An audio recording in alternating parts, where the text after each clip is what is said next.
La liturgia de esta mañana, en esta solemnidad de la Santísima Trinidad, ha elegido de manera casi perfecta, en realidad, los textos bíblicos. La Iglesia siempre, en su actitud de ser maestra, de ser madre y maestra, pues pedagógicamente nos enseña cómo vivir estos misterios. Para poder entender este misterio y entenderlo al ritmo de los textos bíblicos de hoy, tenemos que detenernos un poco en cada uno de los textos, porque más que comprender el misterio en lo más profundo de él, con un poco de la cabeza, habría que entenderlo más bien con el corazón, el misterio de la Santísima Trinidad. Y eso es el ritmo de los textos de la liturgia de este domingo. La primera lectura es del Antiguo Testamento, es del libro del Deuteronomio. Nos habla de Dios Padre. Este texto está escrito muchísimos siglos antes de Jesús. No se hablaba de Jesús, era el Antiguo Testamento. Tampoco se podía hablar de la Trinidad, no se conocía al Hijo. Sencillamente el libro del Deuteronomio se limita a hablar de Dios. El autor de ese libro ha pretendido, como lo hemos escuchado ahora, inculcar quizás 3 actitudes que son importantes para entender el misterio de la Santísima Trinidad ahora nosotros. Primero, el autor del libro del Deuteronomio intenta explicarle al pueblo la admiración ante lo que el Señor ha hecho por ellos. Primero, que el pueblo entienda que Dios es hermosamente admirable, que Dios les ha liberado, que Dios se ha venido revelando en el Sinaí y liberándoles previamente de la esclavitud egipcia. Es la primera cosa que la primera lectura enseña. Enseña que Dios es admirable. Hasta ahora no estamos explicando cómo es eso del misterio de que Dios es uno en 3 personas distintas. No, el libro explica que Dios es admirable. La segunda cosa es el reconocimiento de que Yahvé, es decir, Dios, como se llamaba, como se le decía, uno de los nombres con el que se le reconoce en el Antiguo Testamento, Dios, Yahvé, es el único Dios. Es decir, no existe otro Dios. No hay otro. Cosa que para nosotros hoy parece normal. Para la cultura judía eso era un poco difícil. Entender de que se trata de un solo Dios. Sobre todo cuando nosotros hoy entendemos que en el mundo actual existen 3 religiones monoteístas que creen en un solo Dios. El judaísmo, el cristianismo y el islam. Esas son las 3 religiones monoteístas, creen en un solo Dios. Pues para nosotros es fácil entenderlo, para el pueblo judío no era tan sencillo reconocer que Yahvé es el único Dios. Primero, que es admirablemente, que Dios ha hecho todo de manera admirable. Y segundo, que Dios es único, que no existe otro. Y tercero, la fidelidad a sus preceptos, que no son una carga imposible o insoportable, sino que el único modo de conseguir la felicidad es seguir los preceptos de ese Dios único. Hasta ahí el libro del Antiguo Testamento, del Deuteronomio, la primera lectura de hoy, hasta ahí nos ha dejado muy claro. Y no necesitamos explicar mucho más allá el misterio. 3 cosas que repito. Dios es admirable porque ha hecho cosas admirables. Segundo, Dios es único. No hay otro Dios igual. Dios es único. Y tercero, la fidelidad que yo debo de tener a los preceptos de ese Dios único. Eso es Antiguo Testamento. Detengámonos en el Evangelio. Antes de pasar a la segunda lectura que escuchamos, metámonos al Evangelio. Hemos escuchado Mateo capítulo 28. Ese texto del Evangelio de hoy quizá sea el más claro de todo el Nuevo Testamento cuando se refiere a explicar o ayudarnos a entender la unicidad de Dios, Dios único, en tres personas distintas.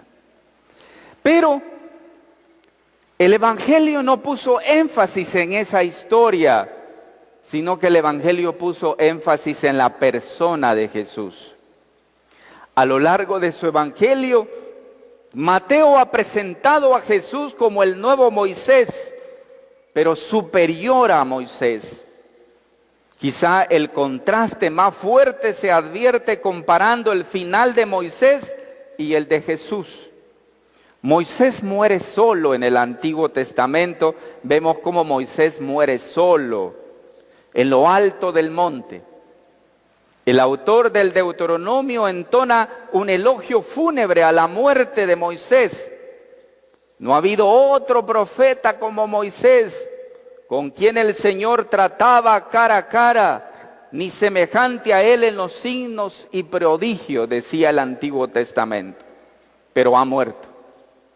Y lo único que pueden hacer los israelitas es llorarlo durante 30 días. Pero ¿qué dice el Evangelio de Jesús? Porque Jesús es superior a Moisés.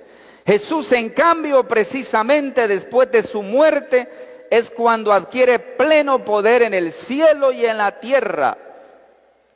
Y puede garantizar a los discípulos que estará con ellos hasta que el mundo se termine. A diferencia de los israelitas, los discípulos no tienen que llorar a Jesús, sino que al contrario, cuando Jesús muere y luego resucita, los discípulos son lanzados hacia la misión, a ser nuevos discípulos de todo el mundo. ¿Cómo se lleva a cabo esa tarea de hacer más discípulos en el nombre de Jesús? Pues bautizándolos y enseñándoles. Bautizándolos en nombre de ¿quién? En nombre del Padre, que es único Dios, del Hijo, el que nos salva, el Salvador, y del Espíritu Santo que nos santifica. Eso equivale a decir que el día en que nosotros somos bautizados, nos consagramos a Dios único, a Dios admirable.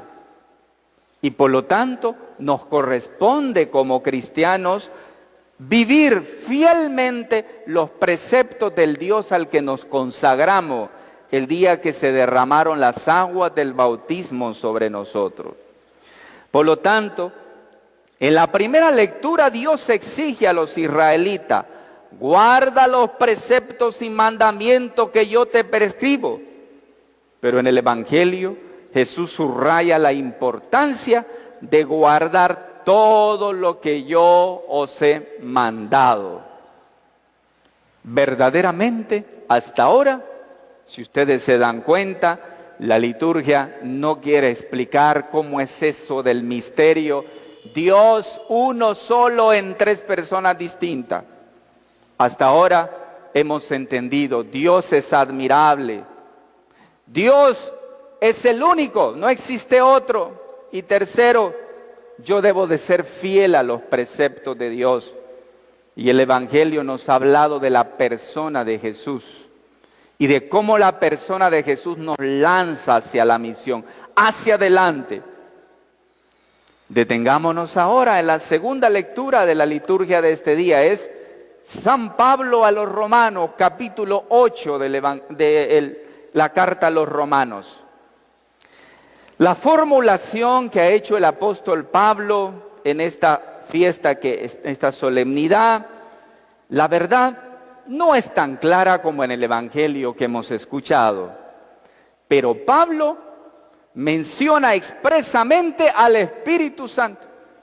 Si el Evangelio se centró en la persona de Jesús, aunque habló de la Trinidad, pero se centró en la persona de Jesús, el apóstol Pablo a los romanos se centró en el Espíritu Santo, una mirada también al Padre y una mirada también a Cristo.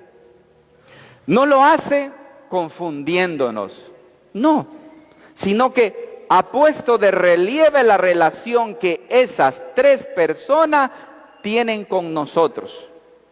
El apóstol Pablo lo único que quiso hacer es explicar ¿qué relación tiene el Padre contigo y conmigo?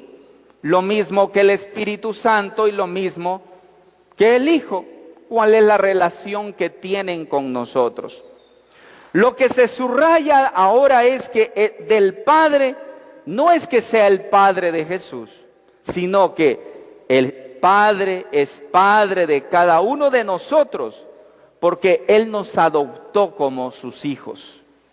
Lo que se dice del Espíritu Santo no es que procede del Padre y del Hijo por una generación, como se dice en la teología, que no voy a explicar ahora, sino que se refiere a que el Espíritu Santo nos libra del miedo hacia Dios, es decir, del miedo hacia Dios.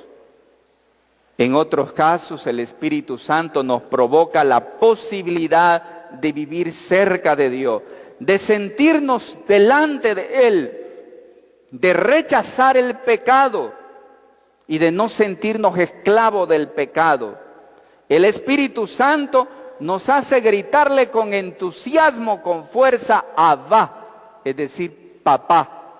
Es el Espíritu Santo quien hace posible que yo pueda decir aquella hermosa oración que Jesús nos enseñó.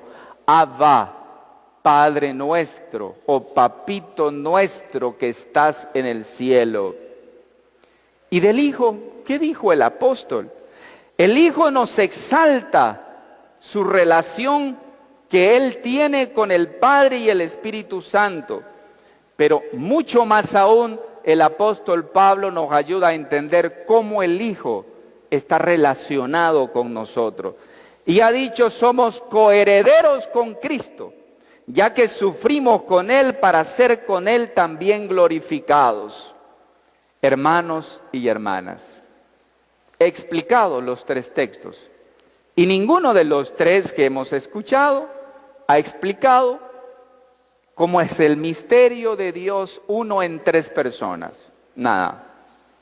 Solo ha querido explicarnos la liturgia esta mañana de cómo el misterio inmensamente grande de la Trinidad se complementa conmigo, cómo yo estoy relacionado con ese misterio.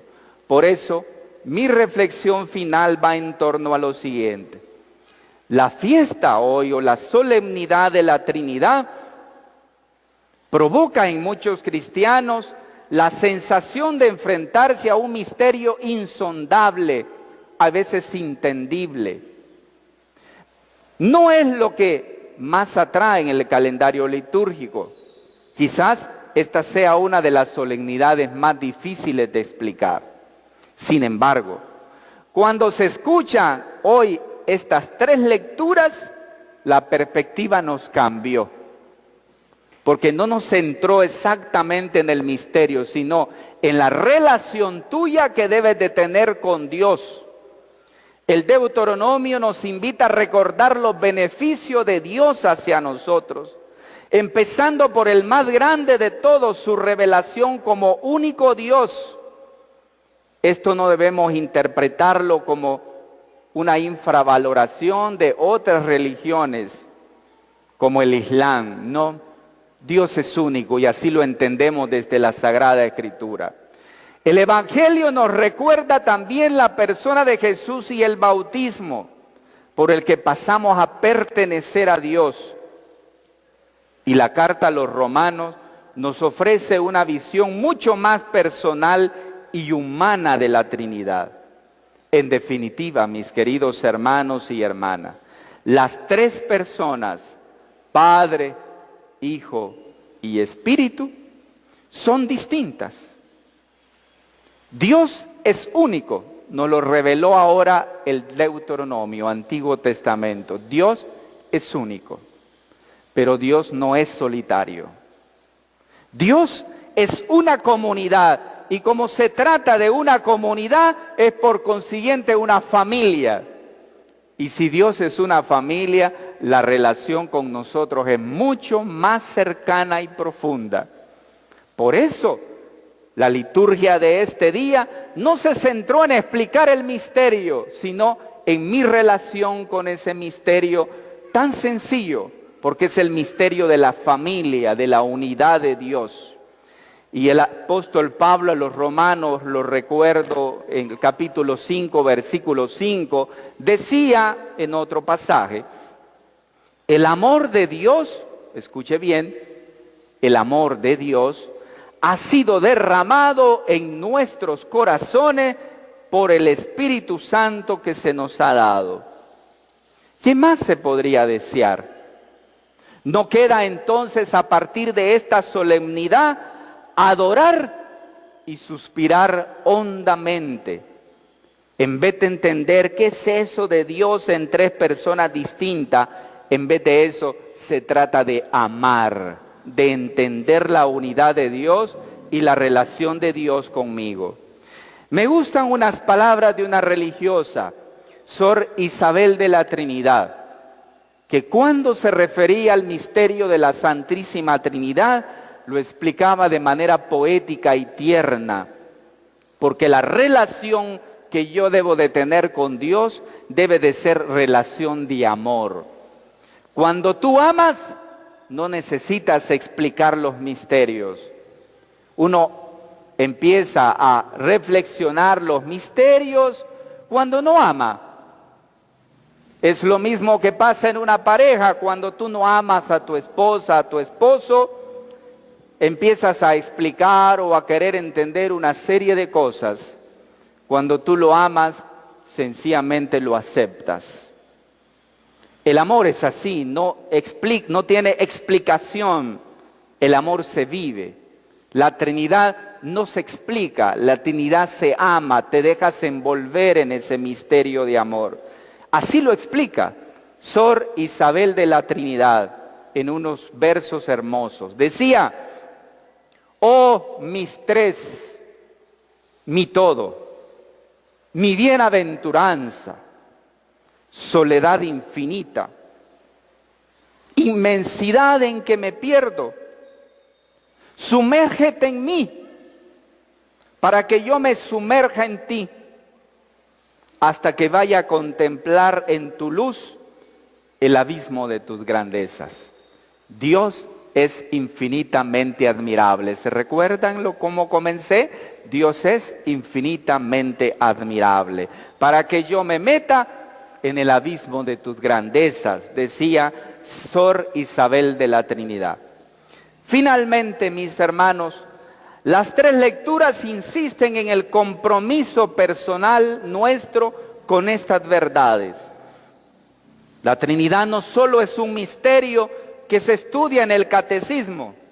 La Trinidad implica observar lo que Jesús nos ha enseñado y unirnos a Jesús en el sufrimiento y la gloria. Quizás hay una frase hermosa con la que terminaré esta solemnidad, la reflexión en esta solemnidad. Hay una frase hermosísima de Tertuliano, un escritor de los primeros siglos, que resume en una manera hermosa este misterio solemnísimo de la Santísima Trinidad. Tertuliano decía, ubi tres, en latín, ubi tres, muy fácil, ubi tres, ibi ecclesia, ubi tres, ibi ecclesia, muy sencillo. Ahí donde están los tres, ahí está la iglesia. Ahí donde está el Padre, el Hijo y el Espíritu Santo, ahí está la iglesia. Hermanos y hermanos, la iglesia es completamente trinitaria. El centro de la iglesia y de la liturgia es esta Eucaristía. La Eucaristía es la razón de ser de un cristiano. Por eso cuando un cristiano no vive la Eucaristía, no se puede llamar cristiano. Una persona que no participa de la misa pudiéndolo hacer, ese no es católico ni cristiano. Ese es un protestante en potencia.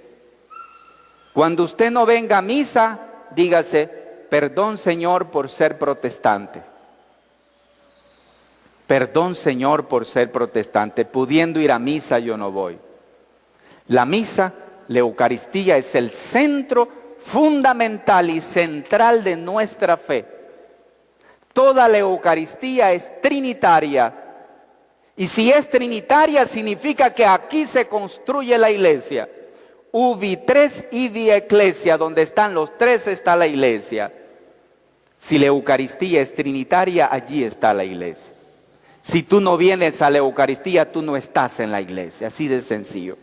Mis queridos hermanos y mis hermanas, supliquémosle al Señor que este hermosísimo misterio de amor y de unidad me enseñe a amar a la iglesia y amar a Dios sobre todas las cosas. Así sea.